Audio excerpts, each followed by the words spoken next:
Gledate Gorenjska poročila na GIF TV. Zakaj ste se odločili za razstavo Matija Jama in družina Suvan? Za razstavo smo se odločili iz tega razloga, ker je ministrstvo pozvalo javne zavode k obeležitvi 150-letnice rojstva slikarja Matija Jame. To, da smo povezali Matijo Jamo z družino Sovan, ki je bila do leta 1945 lastnica posestva, iz katere je zrasel arboretum Volčji potok, je pa stvar povezave dveh vsebin. Namreč slikar je bil v tesnih odnosih s to družino, ne samo, da je zadnji lastnik tega posestva, torej Leo Sovan kupoval dela od Jame, ampak je bil tudi redno vabljen v goste, torej imel je sobo v graščini v Volčjem potoku, ki je lahko uporabljal kadarkoli je slikal po okolici. Seveda bil je potem vabljen tudi za družinsko mizo, skratka bil je nekako sprejet v družinski krog, ne samo tukaj v Volčjem potoku, ampak tudi na Ljubljanskem domu. Namreč v Ljubljani so imeli Sovani blagovnico na Mestnem trgu, tako rekoč nasproti mestni hiši, in v tej stavbi je v tretjem nadstropju imel tudi slikar Matija Jama svoj atelje.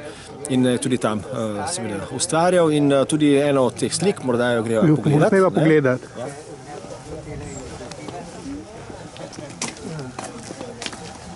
Recimo, ta slika pred magistratom je dejansko naslikana izpred hiše, Sovanove hiše v Ljubljani. Tako da, recimo, če malo pogledamo, tukaj so prispevali člani širše družine oziroma potomci. Te slike dovolijo, da jih fotografiramo in tudi postavimo. Koliko slik je pa razstavljenih tukaj? Razstavljenih je 11 slik iz zasebnih zbirk in pa 2 sliki iz Narodne galerije. Od teh 2 sliki iz Narodne galerije je tudi ena v zasebni lasti in smo dobili dovoljenje od lastnice, da lahko tudi objavimo. Tako da so tu zasebni zbirki iz 3 naslovov. Nekako zelo pašejo v arboretum te slike. Ja, seveda, zato ker po mojem občutku sta imela tudi Leo Sovan, ki je slike kupoval, in pa slikar do neke mere podoben okus, so ju podobne stvari navduševale. Recimo debla brez so bila tukaj v Volčjem potoku v vsakem parku na ogled, potem krajina, predvsem ta alpska krajina je bila Sovanom izrazito pri srcu, in tudi Matija Jama je veliko teh krajin z gorskim motivom naslikal. Tudi v Italiji so bili domači, recimo tule imamo sliko iz Benet, Sveti Barnaba, in tudi od Sovanov imamo slike iz letov Benetke. Skratka, to je bil nek prostor, kjer so se eni in drugi gibali.